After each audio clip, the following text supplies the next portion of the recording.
Well, 30-year-old Rashawn Wallace has been arrested in connection to a shooting that left one man dead.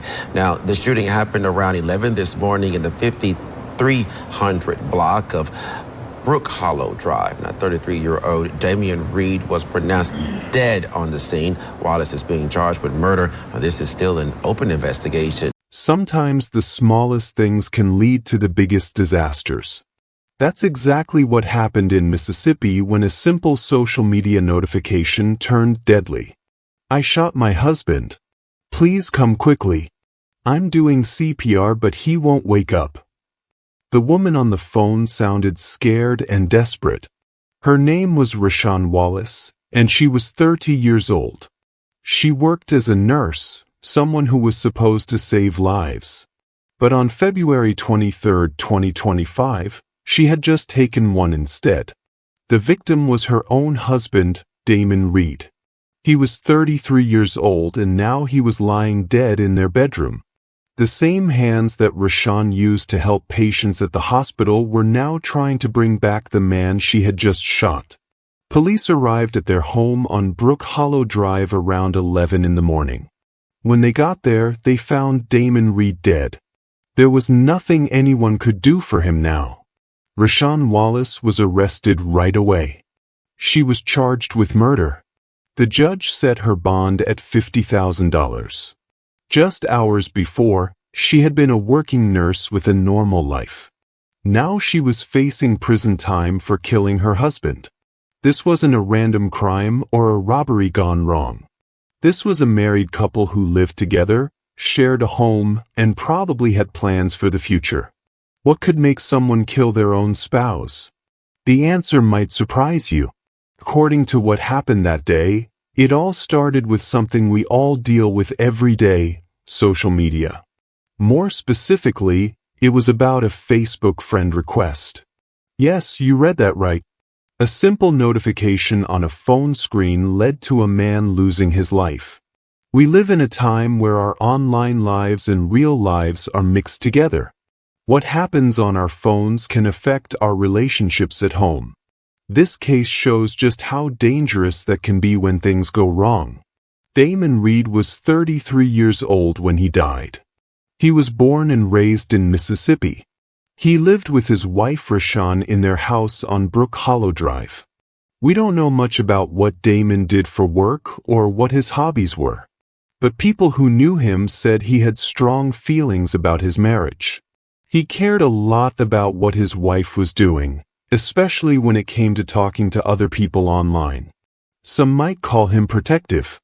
Others might say he was too controlling. Either way, Damon had clear ideas about who his wife should and shouldn't talk to on social media. Rashawn Wallace was 30 years old and worked as a licensed practical nurse. Every day, she took care of sick people. She gave them medicine, checked on their health, and helped them feel better. Nurses have to stay calm when bad things happen. They need to think quickly and handle emergencies.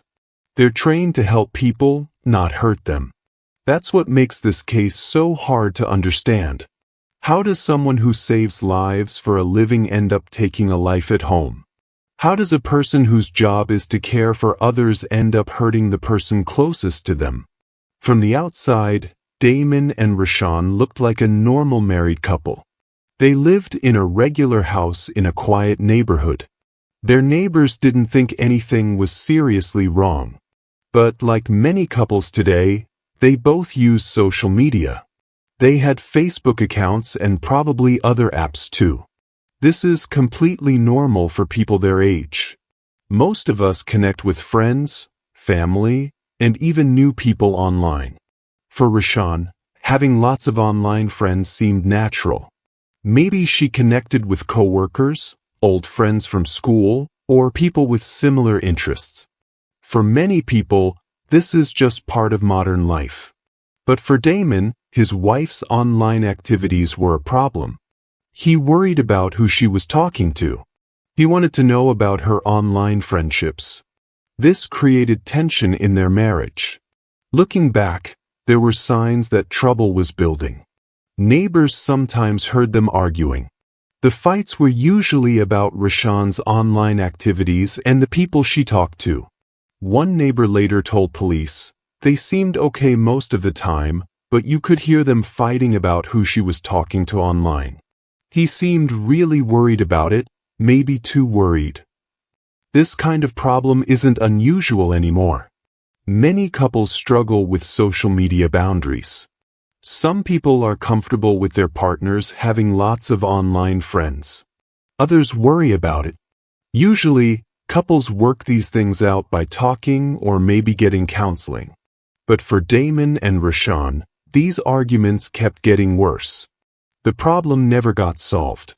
Instead, it kept building up pressure in their relationship like a pot about to boil over. February 23rd started out like any normal Sunday. The sun was shining in Mississippi. It was the kind of day when people go to church, have family breakfast, or just relax at home. Rashawn probably checked her phone that morning like most of us do. She looked at her messages and notifications.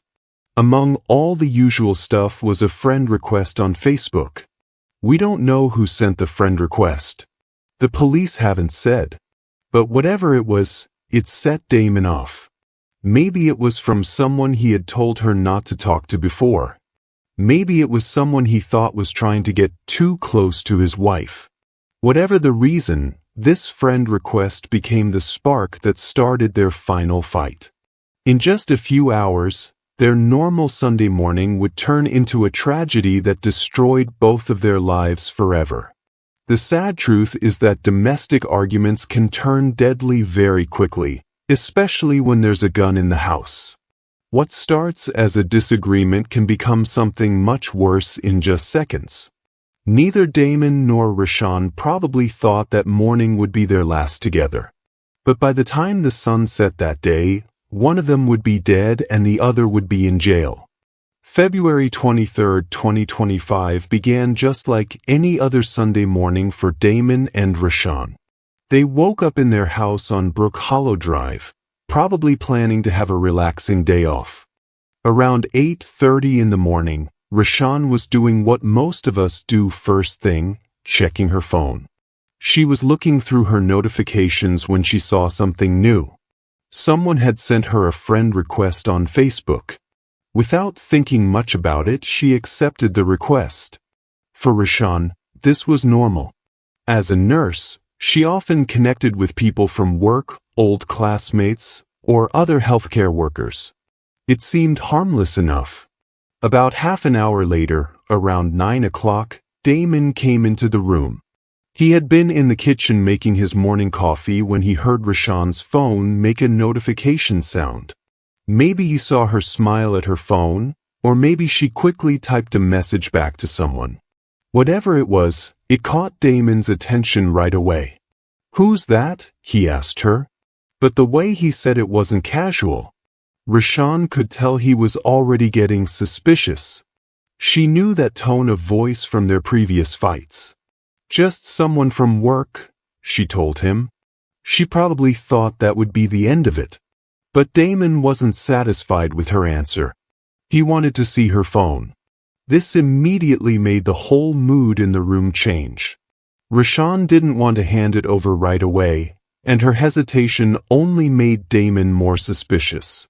When Rashawn finally gave him the phone, Damon looked through her recent activity. He found the friend request she had just accepted. By 9:15 in the morning, their simple conversation had turned into a full argument. Damon started asking lots of questions. Who was this person? How did they know each other? Why hadn't she mentioned them before? He wanted to know if this was more than just a work connection. "You're always hiding things from me," Damon said, getting louder. He started walking back and forth in their bedroom. "I see you on your phone all the time, smiling at messages when you think I'm not watching." Rashawn tried to explain that connecting with people online was part of her job. Nurses often network with each other, share information, and stay in touch with former coworkers. But her explanations didn't calm Damon down. Instead, they seemed to make him angrier. The argument kept getting louder and more heated. By 9:30, their neighbors could hear them shouting at each other through the walls. This wasn't unusual for the couple, but it was still early in the morning for such a big fight. By 9:45, Damon wasn't just angry anymore. He was standing over Rashawn, pointing his finger close to her face. His words were getting meaner and more personal. "You think I don't know what you're doing?" he yelled at her. "You think I'm stupid?" Rashawn felt trapped in their bedroom. Damon was blocking her way out, and he was getting more aggressive by the minute. She later told police that this was when she felt like she was in real danger. This is when Rashawn made the decision that would change both their lives forever. She moved toward the nightstand next to their bed, where they kept a gun for protection. Many American families keep guns in their homes for safety. But when couples are fighting, having a gun nearby can make things much more dangerous. What might have stayed a verbal argument can quickly become deadly. At around 9:50, Rashawn got the gun from the drawer. She later told police that she didn't plan to hurt Damon with it. She just wanted him to back away from her so she could leave the room. "Back up," she told him, now holding the gun. "Just back up and let me leave." But Damon didn't step back. Maybe he was too angry to think clearly, or maybe he didn't believe she would actually use the weapon. Instead of moving away, he kept coming toward her. At 9:52, Rashawn fired the gun for the first time. She aimed it at the ceiling, hoping the noise would scare Damon and make him realize how serious the situation had become. The sound was incredibly loud inside the bedroom. Some neighbors probably heard it, but they might have thought it was a car backfiring or some other normal noise. Nobody called the police yet. For a few seconds, both Damon and Rashawn just stood there, shocked. The room filled with the smell of gunpowder, and pieces of the ceiling fell down like dust. This could have been the moment when everything stopped and they both realized how far things had gone. Rashawn later told police that she begged Damon to let her leave the room. "Please, just let me go," she said. "I don't want this to get worse."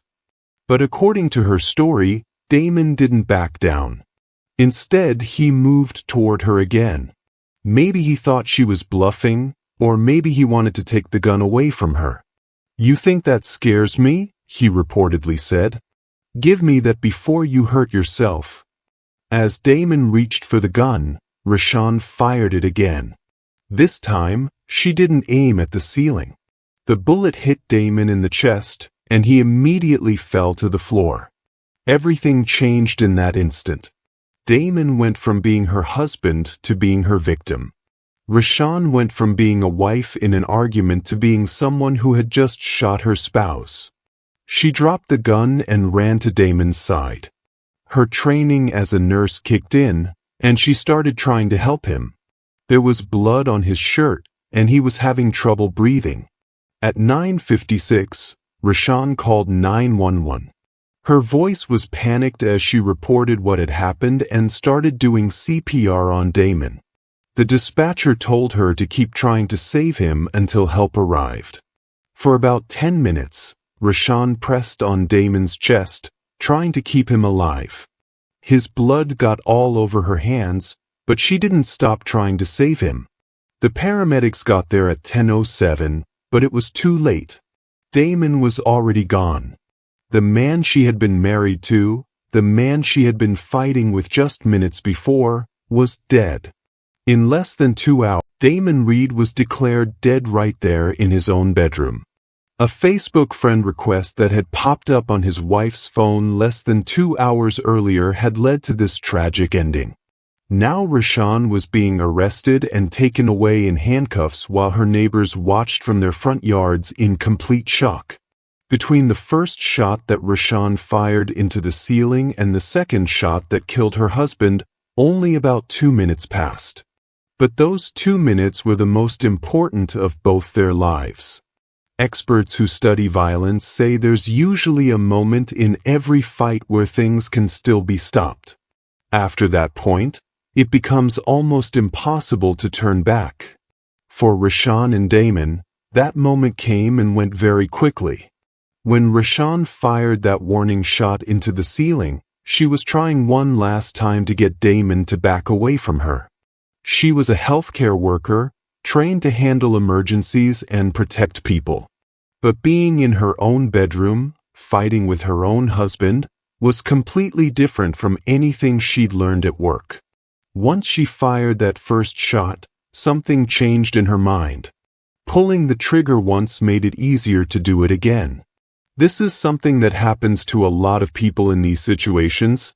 Once they cross that line, the next step becomes easier to take. The big question is, why did Damon keep moving toward Rashawn after she fired that warning shot? Why didn't he realize how dangerous the situation had become? There are a few reasons this might happen. First, many people just can't believe their partner would actually hurt them. Even with a gun pointed at them, they think, she would never really shoot me. Second, Damon might have thought he could take the gun away from her before she fired again. He was probably bigger and stronger than Rashawn, so he might have believed he could overpower her. Finally, when people are really angry, they don't always think clearly. Anger can make people do things that don't make sense, even when they're in danger. In the living room, investigators found Rashawn's phone on the coffee table. It was still open to Facebook, showing the notification that had started the whole argument. They took screenshots and secured the phone as evidence, knowing they would need to analyze all her digital activity. While all this was happening at the house, Rashawn was sitting in an interview room at the police station. She was still wearing her bloody clothes from trying to save Damon. The police read her rights, including her right to have a lawyer present during questioning. But Rashawn decided to talk to them without a lawyer. Later, many legal experts would say this was a big mistake. When you're facing murder charges, having a lawyer is usually the smartest thing you can do. But Rashawn was probably still in shock and not thinking clearly about what was best for her legal situation. In less than 2 hours, Rashawn's entire life had completely changed. She had gone from being a healthcare professional with a normal life to being a murder suspect sitting in jail. This case shows just how fast a normal day can turn into a tragedy when emotions run high and weapons are involved. What seemed like just another marital argument became a deadly situation that destroyed 2 lives in a matter of minutes. For the next 3 hours, Rashawn sat in that interview room and told the police everything that had happened that morning. She explained how the argument started over the Facebook friend request, how Damon got angrier and angrier, and how scared she felt when he kept coming toward her. She told them about firing the warning shot into the ceiling and then making the split-second decision to shoot directly at Damon when he didn't back down. "I just wanted him to back away," she kept saying during the interview. "I didn't mean to kill him. I was scared."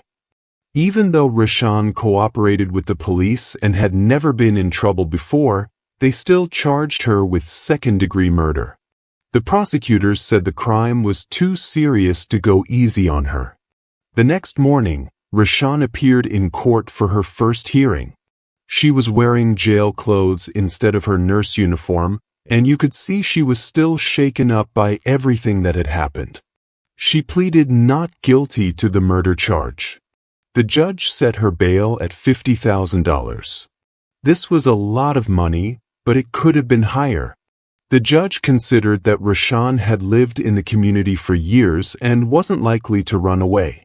Word about the shooting spread quickly through Mississippi. The local news picked up the story, and the headline, "Nurse Charged with Murdering Husband Over Facebook Friend Request," caught everyone's attention. The community had mixed reactions. Some neighbors were shocked that Rashawn, who they knew as a caring nurse, could do something like this. This tragedy reminds us that any relationship can go wrong if people stop communicating and start letting anger build up. It shows how social media can create new problems between couples. Most importantly, it proves that having guns around during fights makes everything more dangerous. Maybe if Damon and Rashawn had talked about their problems earlier, or if they had gotten counseling, or if there hadn't been a gun in their bedroom, things would have ended differently. We'll never know for sure. What we do know is that in just a few hours on a Sunday morning, 2 lives were completely destroyed over something as simple as a Facebook notification. That's a lesson everyone should think about. What's your take on this case? Do you think Rashawn was defending herself, or did she cross the line? Drop your thoughts in the comments.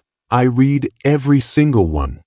If this case shocked you as much as it shocked me, smash that like button, hit subscribe if you haven't already, and ring the notification bell so you never miss our deep dives into cases that reveal the darkest sides of human nature.